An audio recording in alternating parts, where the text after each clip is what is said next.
Hello, I'm William Michael of the Classical Liberal Arts Academy, and I just finished a live class with some high school students where I lectured them about the importance of balancing our academic and philosophical interests with practical reality.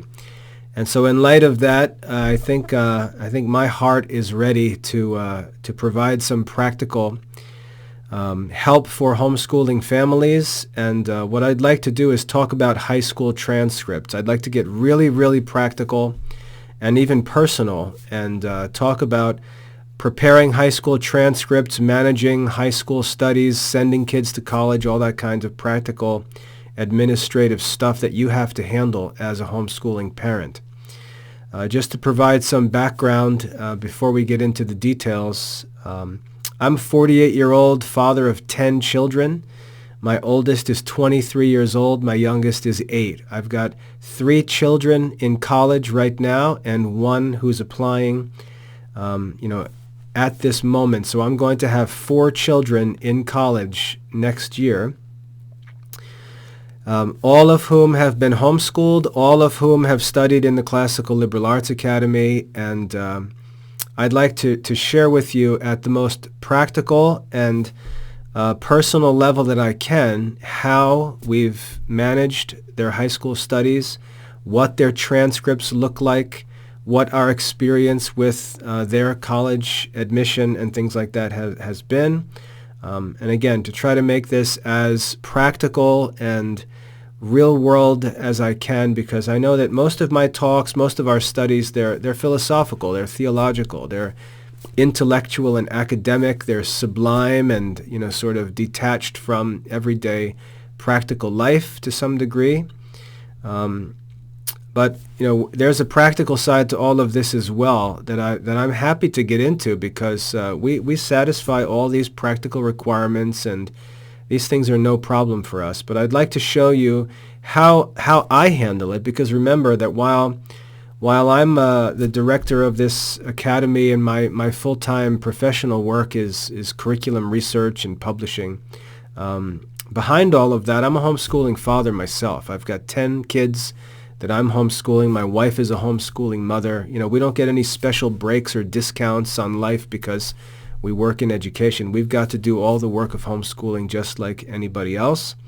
And our work in classical Catholic studies doesn't just automatically translate into homeschool activity. We've got to adjust things as our kids grow up based on their individual personalities and interests and choices for their vocations in the future. So there's a lot of practical decision-making, management, making use of different resources available, and I'd like to share some of those things so you get to see a little different side of what I do, where I kind of move away from the curriculum researcher and teacher and talk more on the side of a homeschool father myself. So what I'd like to do is I'd like to share my daughter's transcript, because she's the one who's applying for admission right now. This is my 4th child, my 2nd daughter.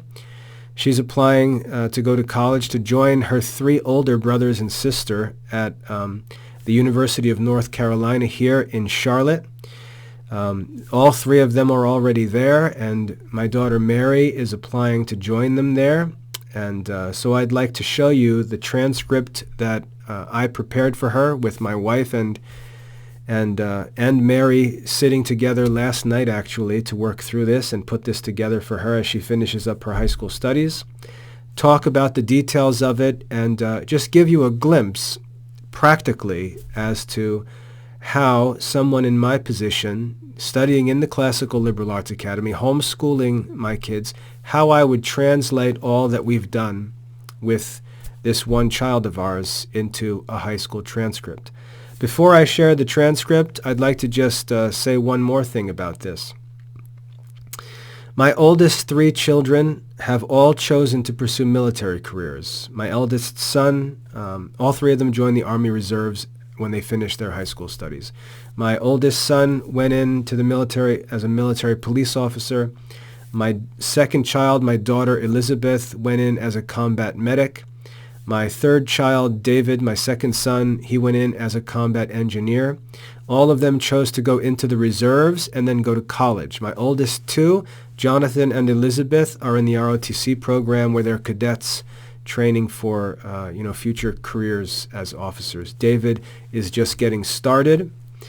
They've all chosen to go to the University of North Carolina here in Charlotte because it's 40 minutes from home. It's a beautiful campus. They love the city of Charlotte. They're familiar with it. And they want to have access to a great university with a strong ROTC program that's also close to home. So they've chosen to go to the University of North Carolina at Charlotte, and I'm about to have my fourth child apply for admission there. So the difference with this fourth child is that she is not interested in the military route. She's not interested, therefore, in ROTC and all of the benefits that come along with that. So things are going to be a little bit different. Whereas my older kids went from high school into the military and then to college, Mary is going straight from homeschool to college. So things are a little bit different. One advantage that my daughter has that I have to mention is that she's got 3 older siblings at the school she's applying to, and the older 2 of them are, my son Jonathan is a Dean's List student in his senior year. My daughter Elizabeth is a Chancellor's List student in her junior year. Dean's List means 3.4 GPA or above. Chancellor's List is 3.8 GPA or above. So my daughter Mary is going to be applying as a homeschool student with older siblings already in the school and successful, and that bolsters her likelihood of being admitted. Because of COVID, she's not going to be required to take the SAT, so she's applying based on the merit of her high school studies, her transcript work, and then the rest of her admission package, which is going to include an essay and also, like I said, the support of her siblings who are already there and successful. So she's got a little bit of an advantage, but I believe that the strength of her studies and her transcript here are sufficient by themselves to get her admitted. So let's take a look at this, and we'll just walk through it. I've got some personal information redacted here, nothing that's important to know, just date of birth, social security info, stuff like that. So this is Mary's transcript, and I just want to walk you through it, and then I'll talk about how we come up with this practically. How do we actually put together this transcript and go through things? Because it's more complicated than you might think, and I think that what makes it complicated is also what makes it effective, and what makes me very satisfied with what we're doing as homeschool families. And we've gotten positive feedback from the university on our transcript. So I know that we've got this figured out pretty well, and I'd like to help you to understand it. And if you want me to help you to prepare transcripts, I can't do it for free because it takes time, but if you are willing to schedule a consultation, you can do it on the website. If you schedule consultation meetings, we can go through and prepare transcripts for your kids, and I can help you to do this work. So that's an option for you to think about. Now, the first thing I'd like to point out on this transcript is that it is not presented in the name of the Classical Liberal Arts Academy. I'm the director of the academy. We've got, but that's got nothing to do with our homeschool. And I tell this and explain this to homeschool families all the time. The Classical Liberal Arts Academy is a curriculum source, a curriculum resource that serves homeschooling families. The school itself, as far as my children are concerned, is our family homeschool, and it's registered with the state simply as the William C. Michael Academy. That's it, nothing fancy, just my name. So the transcript that we produce and submit to the university comes in the name of our homeschool. So there's no academy advantages or anything like that. It's a homeschool transcript. You'll see at the top of the transcript I just have the name of our homeschool. Here in North Carolina, we have a school ID number, which I include, and I also identify the county because that's the kind of thing that is used to organize homeschools and school programs in our state. So I've got that school ID information up at the top of the transcript. Then I have this labeled as an official student transcript with the date that the transcript was actually produced. So this is Mary's academic record as of the date of this transcript. So all of that information is there at the top, but I want to emphasize that I present my kids to college as homeschooled students, and there are reasons to do that. There are advantages to do that. I learned this because when my first child, Jonathan, when he was applying to get started in the military, we actually could do either way. I was running a boarding school at the time, and Jonathan attended the boarding school, but we also were registered with our own kids as homeschool students. So I could have prepared Jonathan a boarding school, a private school transcript, or a homeschool transcript. When we talked to the military people, they actually preferred the homeschool transcript. So that might surprise people, but we had the option to offer either one, and they preferred the homeschool transcript because the homeschool transcript just bypasses all kinds of other issues with private schooling. And if you're homeschooling, there's just no need to deal with those things because the parents, who are the legal guardians of the children, have taken their education into their own hands, and that's actually easier for institutions at the next level to deal with. So most people think of it the other way around, and they're wrong. It's actually preferred to have a homeschool because it's just simple. The other thing is any talk about accreditation with homeschooling is just flat out falsehood. You do not need any accreditation for your homeschool. The idea doesn't even make any sense. No one asks about accreditation. It's not necessary for college admission. Again, I've got honors-winning college students in my own family who were homeschooled. They have never had anything accredited. I've never been asked about accreditation. They've never been asked about accreditation. Any talk that you see or hear about homeschooling needing to be accredited is just completely false. It's just a marketing gimmick to try to make you feel like you need a certain program because they offer some accreditation, which is absolutely not necessary. No accreditation associated with my kids' studies, and we've had no problem with them going on to, major universities. It's just not true. There's no accreditation needed.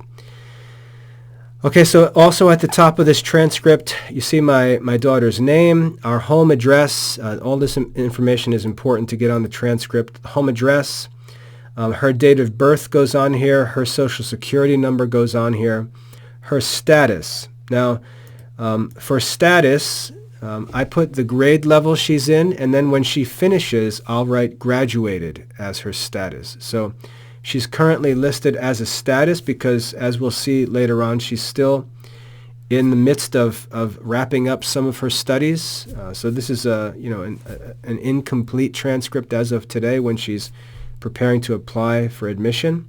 And we'll finish up a final transcript later at the end of the year. So the status, if someone asked for a transcript when she was a freshman, I would just write freshman on there.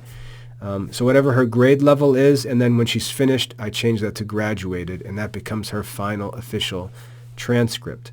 I list the number of credits she's completed in high school. A credit is a unit of 120 hours of study, and all you've got to think about is if the kids have a homeschool schedule and you budget, let's say, an hour to study a subject each day of the school year, not even an hour, actually, it's 40 minutes. If a kid has a subject like English or math or science scheduled for 40 minutes a day for 180 days of a school year, which is the normal calendar academic year, that adds up to 120 hours. That's one high school credit. So 40 minutes a day for 180 days a year, that's one high school credit. So if a kid takes a class or studies something and they spent 40 minutes a day for only half of the year, you'd give them a half a credit, and you'll see some examples of that on this transcript. But 40 minutes a day, 180 days a year, that's 120 hours. That's one high school credit. So Adding up all of Mary's stuff, she's currently got a total of 25 credits. 22 is usually the goal for high school graduation, so she's already above that, and she's still got 3 classes not included in that number. So she's going to end up graduating with 28 high school credits, which is a lot of work. And then you can see her grade point average. She's graduating with a 3.54 GPA, which is obviously good enough to get her into a good college. So as far as calculating grade point average, if you don't know how to do that, you simply take the letter grade that the student is assigned, and that represents a number on a scale of 0 to 4. A's are 4, B's are 3s, C's are 2s, D's are 1s, F's are 0s. And you simply match up that number multiplied by the credit, and then you get the sum of the grades multiplied by the credits, and then you divide that by the total number of credits, and that gives you the grade point average. All right? So that's for GPA and credits, what that means, things like that. So now let's look at the freshman year. Okay? Now, this is where this gets dicey, okay? Because Mary's studies in our homeschool have not followed a normal course of high school studies. Mary has been studying in our program since she was 5 years old. She studied courses at 6 and 7 and 8 and 10 years old that are high school level courses. She was working, for example, in Latin reading when she was 8 years old.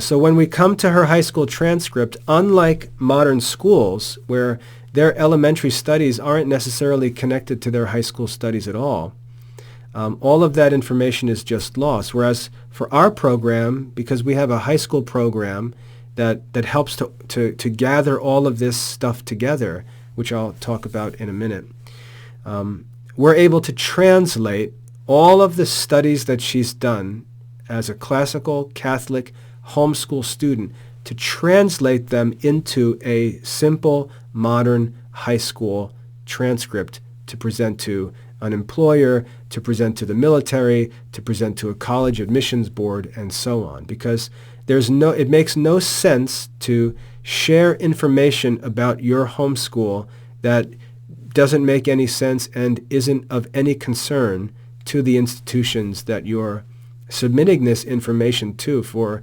consideration. So it's better to translate your classical Catholic homeschool activity into a modern transcript and present that for a modern institution to evaluate.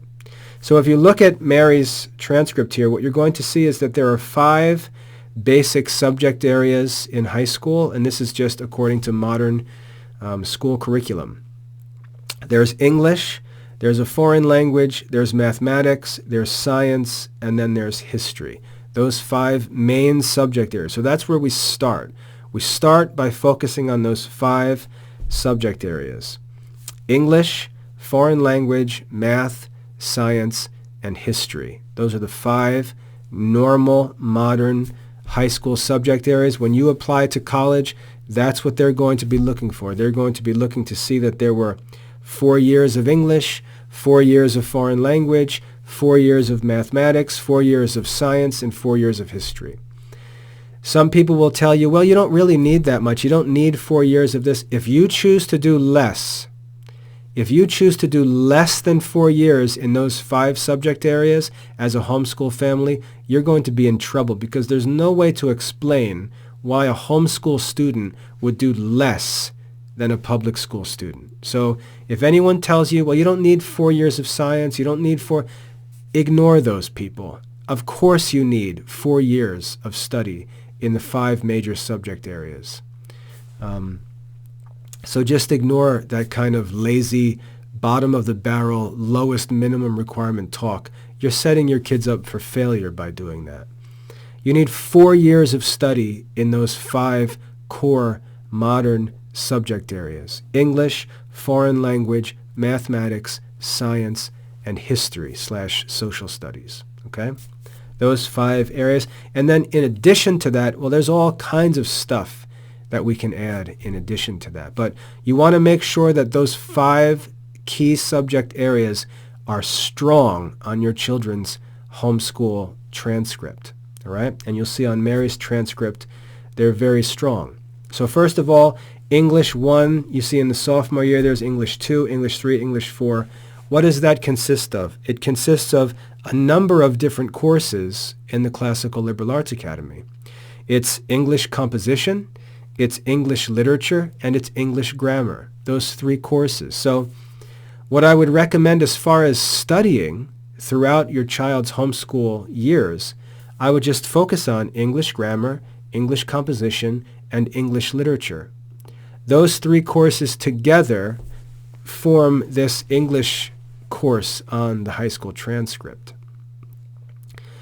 And I'll talk about this later because our high school program that we offer does all of this organization for you, and it's a pretty complicated idea to wrap your mind around the way it works, but I think it's pretty clever how we do it, and it's helpful for homeschool families. So that's for English composition, grammar, and literature. Those 3 courses studied together make the high school English curriculum. All right?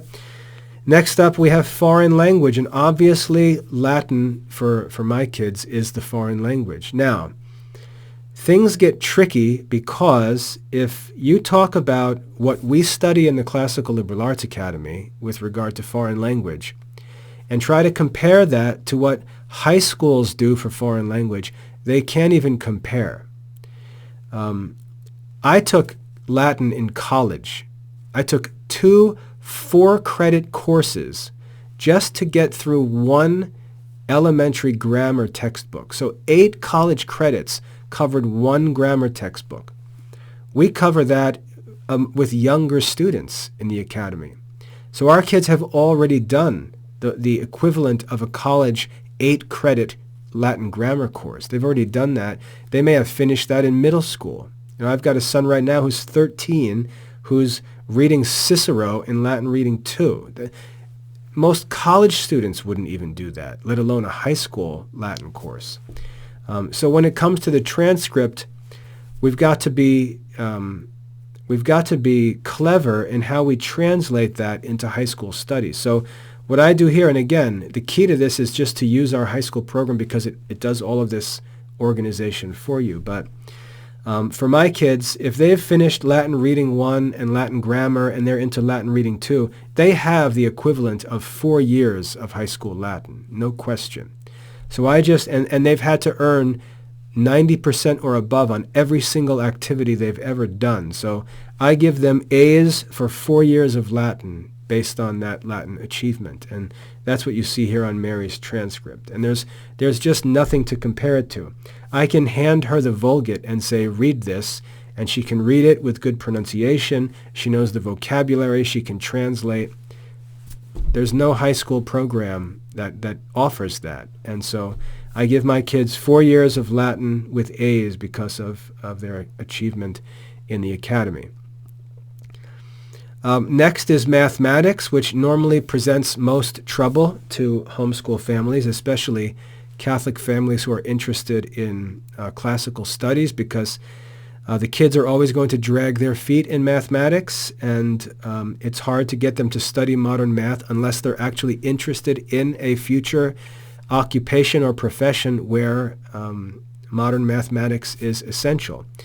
Now, in my children's education, math is always a weakness because we simply don't focus on it. That's reason number 1. We don't focus on modern mathematics in our homeschool program. And 2, they can take modern mathematics when they get to college anyway. So it's not like there's a significant gap in their learning. I think it's better to take it at college where they can have a dedicated math teacher who that's what he or she does. I don't want to do that, and I don't want my kids wasting an inordinate amount of time on modern mathematics when they're available in college, and I think can be studied better in a college setting. So I don't encourage my kids to focus a lot of time on modern mathematics. And if you look at the grades for modern mathematics, Mary was given a B for Algebra 1. For sophomore geometry, she was given a C. Algebra 2, junior year, she was given a C. Sorry, that's physics, but there's algebra, a C.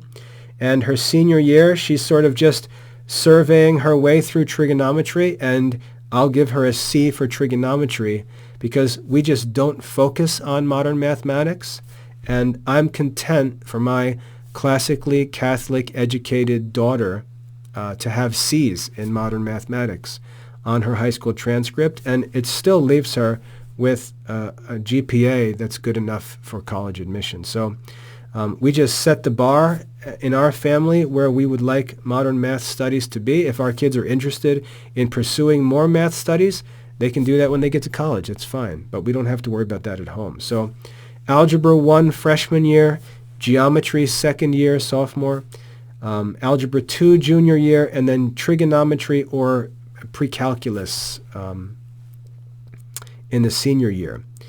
How do you decide between trigonometry and pre-calculus? Well, usually they cross over, so it's not that big of a deal. But if you can find a trigonometry course that is really trigonometry, which is more like geometry study, and pre-calculus, which is really getting more into the algebra side towards calculus, if you have a choice between those two courses, if you have a child who has enjoyed algebra to some degree and doesn't like geometry, then I would say to go with pre-calc in the senior year.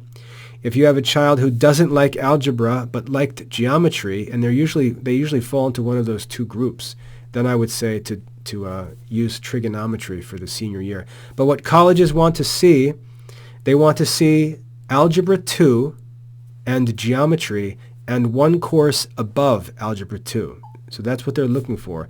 And that normally translates into 4 years of modern math studies. So that's how I'd recommend dealing with that. Algebra 1 freshman year, geometry sophomore year, Algebra 2 junior year, and then pre-calc or trigonometry in the senior year, depending on what the student prefers.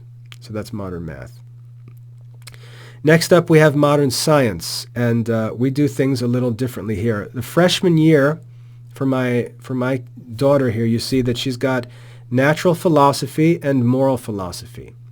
Natural philosophy and moral philosophy, and she has a half credit for each of those two. So basically, we take that modern science course freshman year, and we replace it with philosophy. So she's got half a year of natural philosophy, studying Pliny's natural history, which gives her sort of a classical perspective on the natural world, and then a half of a year studying, or at least getting introduced to, Aristotle's ethics in moral philosophy, which introduces her to something of political science and psychology, moral philosophy in general. So we use that division of natural and moral philosophy as her freshman science course, and you can see it's divided into half credits there, and she's got A's for those two courses. Really, that's one course in place of modern science.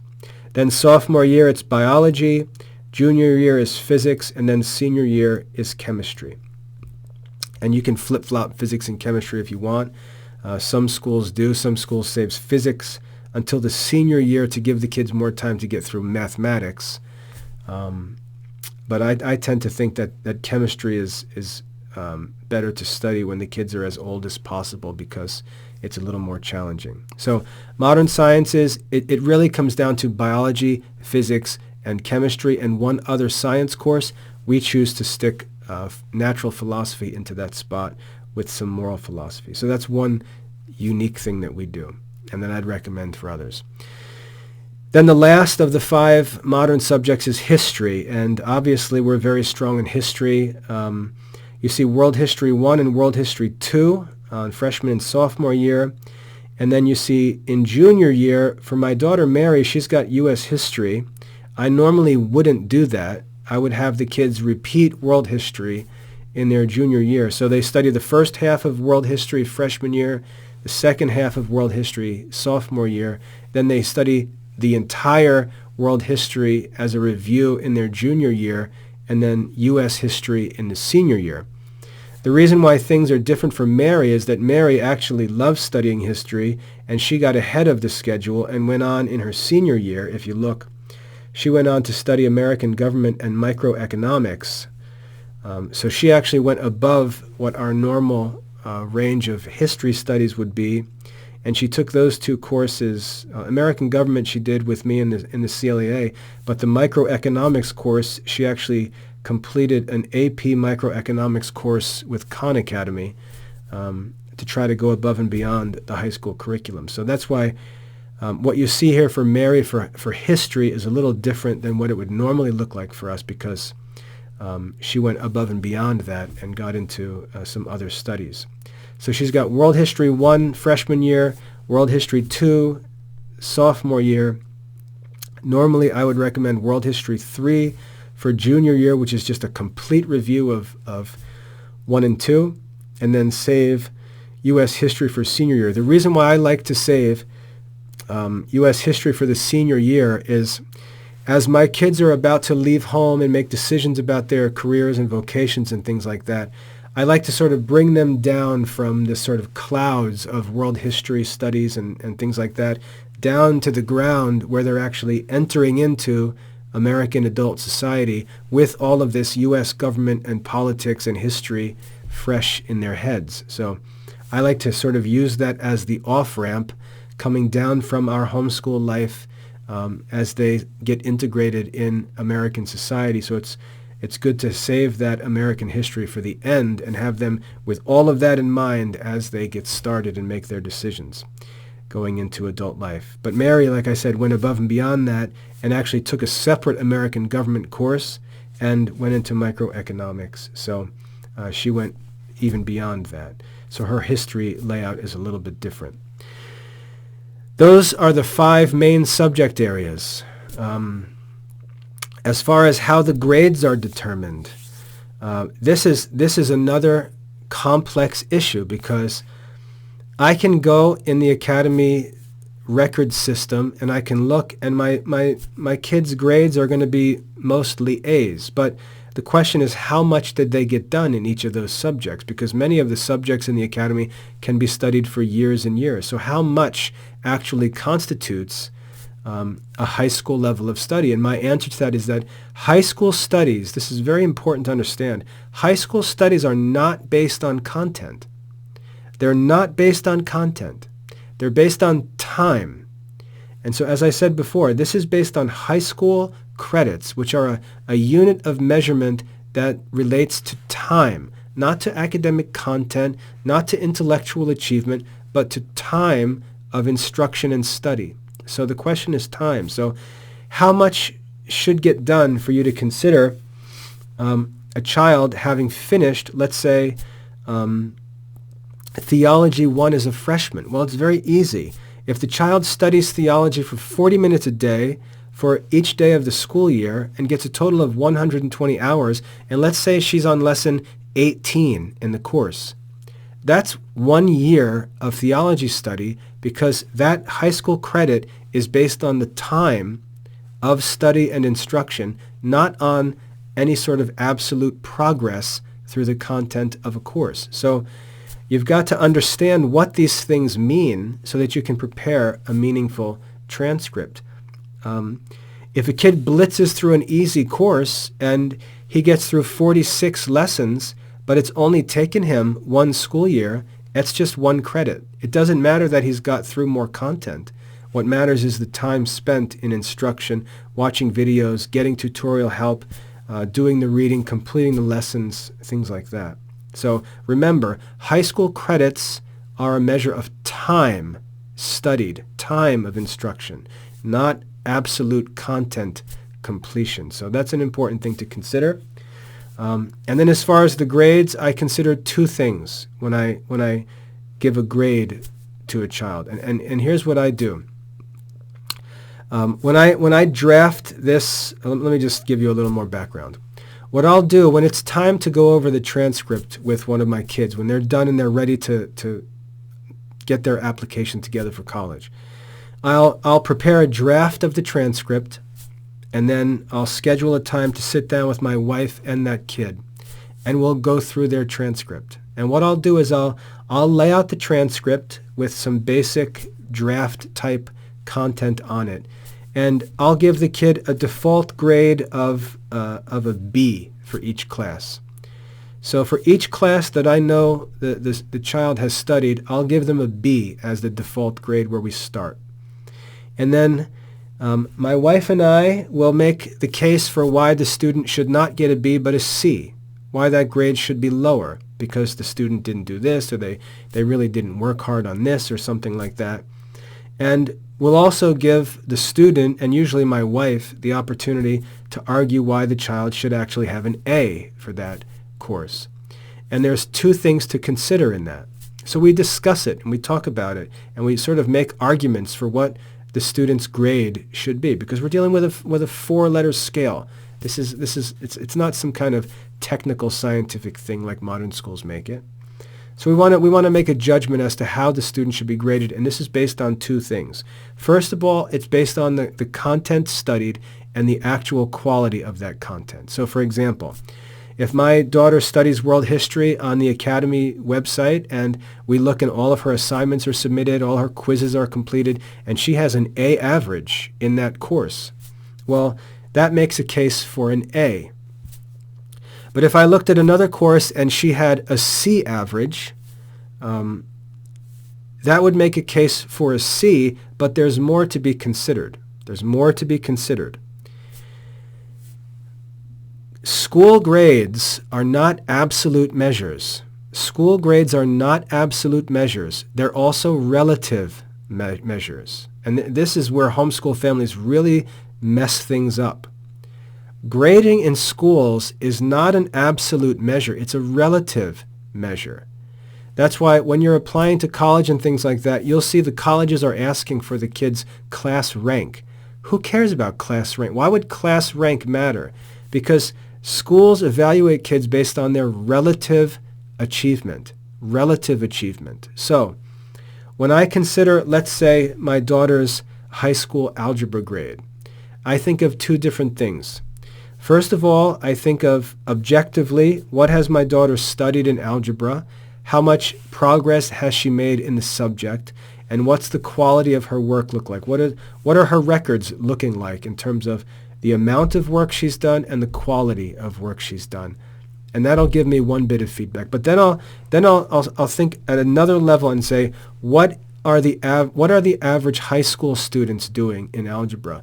What does the local high school offer in terms of algebra? What does the local Catholic school offer in terms of algebra? And I've got their curriculum guides, and I can actually look it up and see. So for freshman algebra, these are the topics they covered. Well, my daughter may have finished 25 lessons in Algebra 1, but the local high school curriculum only covers the content of 18 of them. So I'm not going to give my daughter a grade based on her getting into more difficult content that goes beyond the grade level, which is causing her grade average to go down. I'm going to look at what's actually being done in the modern schools, and then I'm going to determine my daughter's grade relative to what the modern schools are doing. So even though my daughter may be struggling through higher levels in a subject, those levels would not even have been covered if she was in the local high school. And so a student in that easier high school program who has an A does not know more algebra than my daughter who's got an 86 average in her algebra course in our program, which is much more difficult. So I'll make a relative judgment of my daughter's study in a particular subject relative to what I know is being done in the modern high school. And so normally my kids' grades will curve up. And if you think that's a crazy idea, realize that the teachers in the schools are doing the same thing. If you've ever taken a science or math class, you know that grades are curved. And so, I just had this with one of my sons. Like I said, my kids don't necessarily like modern mathematics, aren't interested in it, not related to their life interests. My son was taking a college algebra course, and he hated it, and he could barely get himself to study it. He was getting D's in the course, even was on the borderline of failing, and this is a Dean's List student. Just hated this algebra course, and I told him, just persevere in the course and keep working, because at the end of the course, the professor is going to curve your grade. And my kids didn't even know what that meant at the time. And at the end of the semester, my son was barely passing that course, and he ended up with a C for the algebra course on his transcript, when all of us know that he was barely passing the actual course in the classroom, but the grades were curved so that there would be a relative grade for the course. That's how modern schools work. And so when we grade our kids' work as homeschooling students, we've got to take into consideration what they've done relative to what they would have done in a modern school. And we've got to either penalize our kids if they've done less. We've got to penalize them. That's why I give them C's in mathematics, because I believe that an honors level student in a local high school probably does more math study than my kids do. So I'll take some points away from my kids' work in mathematics. But in other courses like world history or even English, I know that high school students graduating don't know English grammar and composition and literature like my kids do. And so I'll curve their English grades up. I'll curve things like theology up and stuff like that, because I know that the modern schools don't even cover the content that my kids have studied. So outside of just sort of an objective mathematical grade based on the children's work, there's also the need to consider their relative grade in light of what modern schools are doing. Otherwise, you can end up just penalizing your kids, because remember, you're presenting this transcript to someone who has no idea what your kids are studying, and they think inside of the modern school box. So if you say to them that your kids have a C in English, they think this kid must be a real dum-dum to have a C in English. And the reason why you've given your homeschool kid a C is because he didn't finish reading all of the works of Shakespeare, which, other high school kids would be lucky if they've read even one of Shakespeare's works. And this is a common way where homeschooling parents penalize their kids, make their kids look dumb and ignorant. And if I'm the college admissions and I'm just looking at a transcript, your kid looks dumb. It looks like he hasn't studied anything. He's got a C in English. So be careful that you don't penalize your children and not take into consideration what the actual modern schools are doing, and give your kid a grade relative to that achievement, because that's how the kids need to be looked at by the colleges. So the grading, coming up with that final grade, the way that we do it in our family is we sit together for a night. We go through each course. We talk about what was done. We talk about the quality of the work. We talk about what's expected at that grade level in terms of content and knowledge and skills.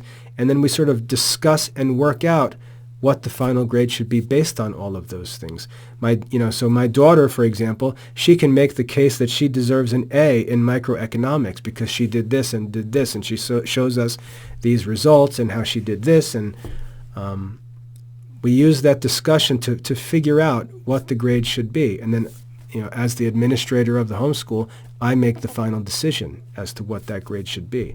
And I'm not willing to make that decision unless I can furnish proof that supports the decision for the grade. So I need evidence. I don't care what mommy thinks her baby deserves. I don't care what the kid thinks they deserve.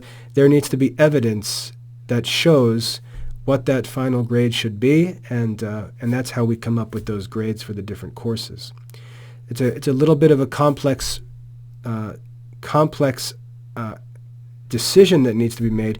But remember, we're submitting these transcripts to outside institutions who have no idea what we're doing in our homeschool. And it's not fair to just put information on a transcript that makes sense at home, but is going to be interpreted differently by the institution receiving that transcript. You can't let that happen and penalize your child for being homeschooled rather than being rewarded for being homeschooled. So you've got to be really careful and prudent in coming up with the transcript and the grades for your kids, because most homeschool families penalize their kids for doing more, and that's unfortunate. So that's it for the 5 core subjects. And then in addition to that, you can see there's a theology course, and I take 2 things into consideration with theology. First of all, Again, compare it to a modern school. What does the local public school have the kids doing with regard to theology? Absolutely nothing, right? Well, my daughter has studied the Baltimore Catechism.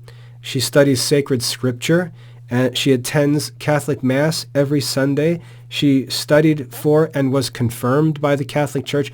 All of these things took place during her high school years. So if I have a student who has studied and learned the doctrine of the Catholic faith, studied sacred scripture, attended the actual worship of the Catholic Church, and was confirmed by a bishop of the Catholic Church, that's a student who deserves A's in high school theology. I mean, that's a no-brainer. So you'll see the kids have theology 1, 2, 3, and 4 with A's on their transcript. And then in addition to that, there's just all kinds of stuff. So for example, my daughter has taken typing classes online, and she's an excellent typer. So I create a half-credit typing elective class to put on her transcript, considering the amount of time that she spent working on typing and the quality of her typing skills. So we add a typing course as an elective. Home economics. My daughter Mary has been trained through the years to know how to crochet and knit and cook for a family of 12. She knows how to go grocery shopping and prepare food for an entire family. She knows how to bake. She knows how to do anything in the kitchen. She's worked gardens. She knows how to produce food. She knows how to grow plants, transplant plants, take care of plants, harvest crops, preserve and store crops. She's learned all of that. So I give the kids, or at least my daughter, I give her 3 years of home economics with A's because modern high school kids have no idea about any of those things, and my daughter can do them all. I received a home economics course credit when I was in high school for a home economics course, and I remember learning 2 things in that course. I learned how to make peanut butter cookies, and I learned how to sew and make a pillow. That's what I did, and I got an A in home economics in high school for those projects. My daughter can run a garden and run a self-sufficient kitchen, can knit and crochet. Obviously, that's not a single modern home economics course. So I give my daughter here 3 years of home economics with A's as an elective for all of the stuff that she's learned and done at home. For my sons, I didn't give them home economics. I had a course on their transcript titled Mechanical Arts because, again, they've run farm equipment. They know how to sow and harvest crops. They maintain vehicles. They know automotive work and all these things that they've learned and done through the years. And so I give them a course that's an elective titled Mechanical Arts for their courses. My sons also, because they were very active, very fit, they worked out, exercised, trained every single day.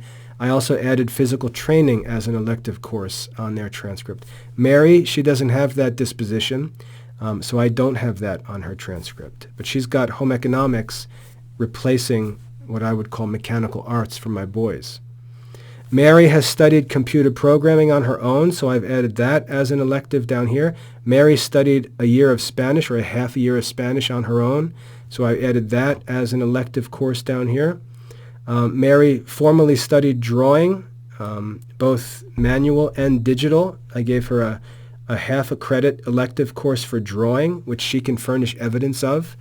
And then down in her senior year, she took a full health and CPR course, which I included here as a half credit elective on her transcript. So all of those different sources, that's where that information comes from. 5 standard modern high school subject areas which have to be strong, and then in addition to that, anything that we want to add based on her own unique education. Now, the reason why all of this is so important, what colleges are looking for, especially selective colleges, and my kids could get admitted to a more selective university if they wanted to, but they've just all wanted to go to school here in Charlotte because they like the campus and they love the city of Charlotte, and it's close to home.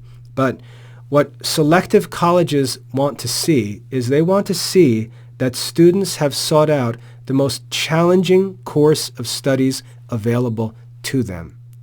The most challenging available course of studies. That's what colleges want to see.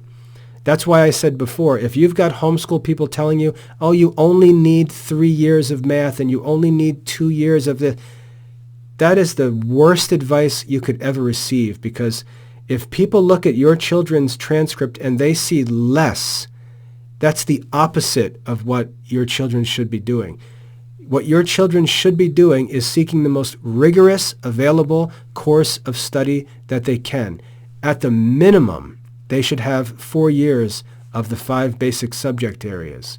And then in addition to that, what have they done? What have they pursued? What have they studied on their own initiative? That's where they separate themselves and show that they have the college success skills that the colleges are looking for when they look over their application. How are these kids going to come in and make use of college resources? Or do they do the bare minimum? That's what colleges are looking for. So if you look at my daughter's transcript here, they're going to see theology as something above and beyond the modern school curriculum. They're going to see her senior year, American government and microeconomics, as above and beyond high school requirements. They're going to see elective courses above and beyond. She didn't need to take Spanish. She chose to do that voluntarily. She didn't need a course in computer programming or in drawing.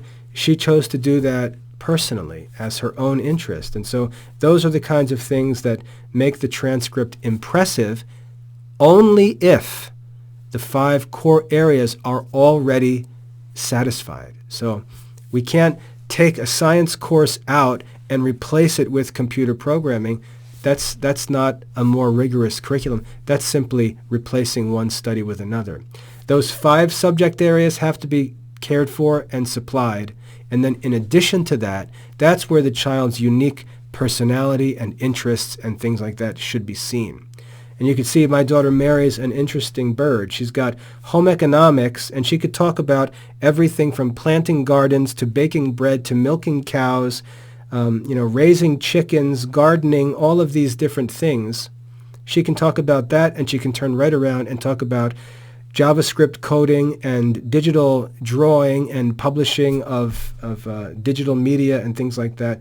She's got a very interesting mix of interests and skills that have prepared her to move to the next level, even though she hasn't yet made her decision as to what she wants to do. She's got a diverse set of interests and skills, and that's the kind of thing that colleges are looking for, because they've got a limited number of spots available on campus, and they're looking for the strongest, most curious, most hardworking, eager, intellectually mature kids they can find. And that's what a transcript looks like that I expect will get Mary admitted when she applies here. Now, the reason I make that distinction about Mary, even though her transcript looks strong, is because my older kids, their application was very different, because they went away into the military out of high school, went through basic training, and then went through what's called AIT, where they're actually given professional training and actually come out of that with like 20 college credits already completed. So they came home from their military training with these college credits already in their pocket, even though they relate to their military professions.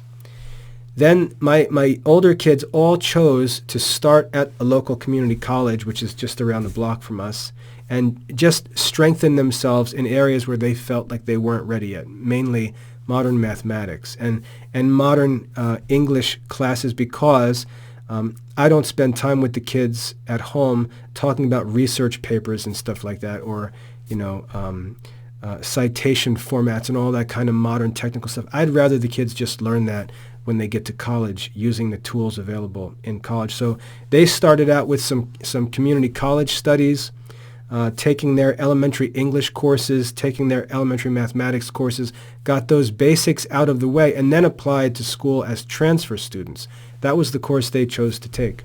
Mary is the first one who, because she's not going to the military and not doing that, she's just going straight from high school to college, so her situation's a little bit different. So when my kids transferred in, even though they were new to the college, they came in with 30 credits already finished because of their military and their community college stuff. So Mary is just taking a little different course here. But that's what we've done. So that's an overview of the transcript. Again, trying to be as practical as I can here. I hope that gets your thoughts moving and your gears turning as to what you need to do for your kids. Now, I want to say one last thing before I finish. One last thing is that in the academy here, we have a high school program, and I strongly recommend it because it will help you to prepare a transcript. That's what it's for. That high school program is not intended to be a standalone course of study for high school students. It's for Classical Liberal Arts Academy students who are studying those courses separately, who are studying the standalone versions of those courses. And the high school program simply collects those studies in a high school context, records all of that work, and basically creates the transcript for the kids. So understand the purpose of the high school program in the academy. It's not to be thought of as a study program. It's to be thought of as a way where the kids can work through their high school years, bring all of their studies together, and have them turn into grade books and a transcript that's very easy for colleges or other modern institutions to understand. So that's the purpose of the high school program in the academy. And I strongly encourage that because it takes all of this pressure of organization away, because it actually does that work for you as a homeschool parent. So that's all I'd like to share today. I know this video is getting a little long, but I wanted to walk through a transcript, get on the practical side of things, show you some of the unique things I do as a homeschooling father, explain the process that I use because, like I said, I've got 3 kids already in college, number 4 about to begin. I've received strong feedback from the colleges about the transcripts and things our kids have done. Our kids have went on and had great success in college coming out of the Classical Liberal Arts Academy. And I'm very confident in what we do here and how it works and how we serve these 2 different goals. I have very high standards and goals for my kids in terms of their classical studies and Catholic formation. Those goals are my own goals. They have nothing to do with the colleges they apply to. Those are my goals as a parent. That's my own duty that I believe I serve as a Christian before God, that I feel a burden as far as my conscience is concerned to fulfill. I make sure we take care of that in our homeschooling.